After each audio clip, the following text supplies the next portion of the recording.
No matter how you look at it, the Second World War was a nasty affair, and it would have been a lot less painful for everyone if we could have just skipped it altogether and gone straight to the victory of global capitalism.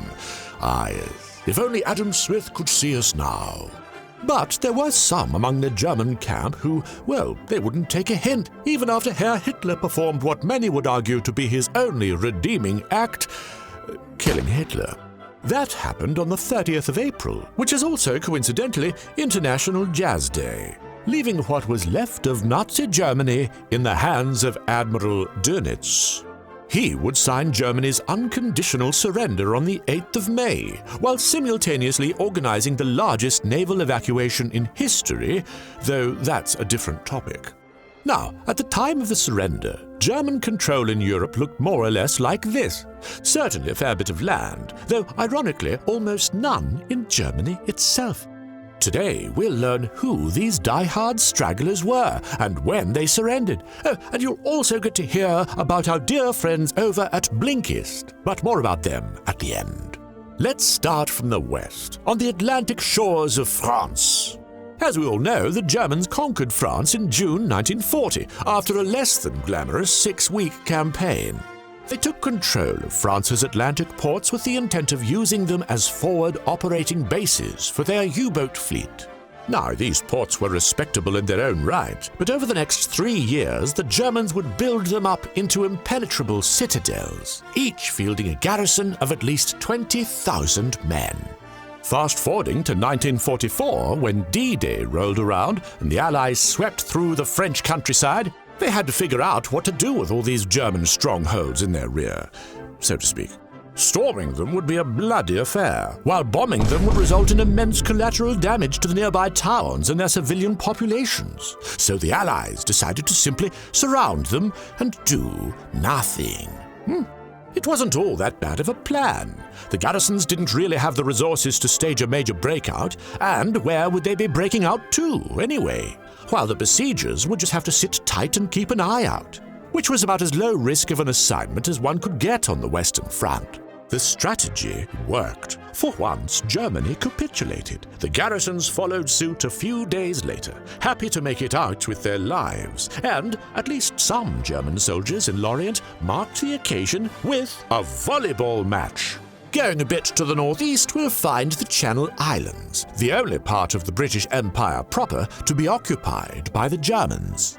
The small archipelago had no strategic importance, of course, and was evacuated once it was clear that the Battle of France was lost, despite intense protest from our dear friend Sir Winston Churchill, who scoffed at the idea of Britain surrendering its oldest crown possession without a fight. The Germans occupied the islands with no resistance in early July 1940, and then went about their usual program of erecting forced labor camps and building extensive fortifications. Come D-Day, the islands were ignored, much like the Atlantic naval bases. However, unlike the Atlantic naval bases, the Channel Islands had no major supply stockpiles. By the time Germany capitulated, both the remaining civilians and the occupiers were on the brink of starvation, and so they surrendered the very next day. Further east, we have the infamous pocket of Dunkirk. In a great twist of irony, the site where the Nazis almost pushed the British Expeditionary Force into the sea would become the place of their own intense struggle. Under the iron command of Vice Admiral Friedrich Frisius, the 10,000-man garrison survived several assaults by the Allies. He famously staged the last German offensive operation in France on the dawn of April the 5th, which pushed the Allies an impressive 15 kilometers before digging in until the end of the war. He too surrendered a day after Germany capitulated, and then spent 2 years in a POW camp before ultimately being released and spending the rest of his days back home in Saxony. In the nearby Netherlands, we have 2 islands holding through the capitulation. The island of Texel was garrisoned by a battalion of Georgians, from the country, not the state, who had been captured on the Eastern Front and had chosen to switch sides. On the 5th of April, they suddenly decided that the Nazis were no longer cool and instigated a bloody rebellion, which wasn't resolved until the Allies arrived on the 20th of May. Meanwhile, on another Dutch island, The Germans just flat out refused to surrender all the way until the 11th of June, making that unremarkable strip of land the last part of Europe to be liberated from Axis occupation. To the north, in Norway, we'll find nearly 400,000 German soldiers.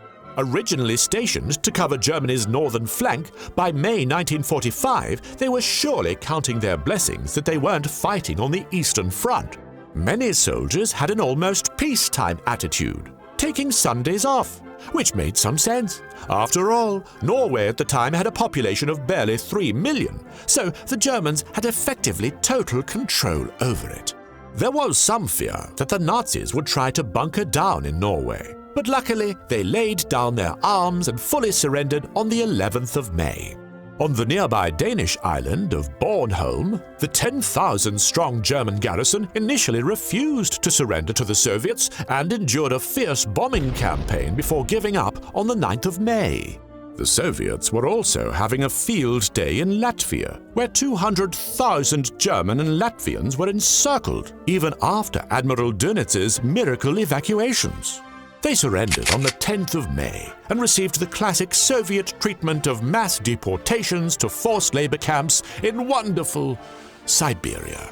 On the other side of Europe, the Germans retained parts of Crete and Rhodes for a few more days, as well as scattered pockets in Yugoslavia, where things get a bit too graphic for our show.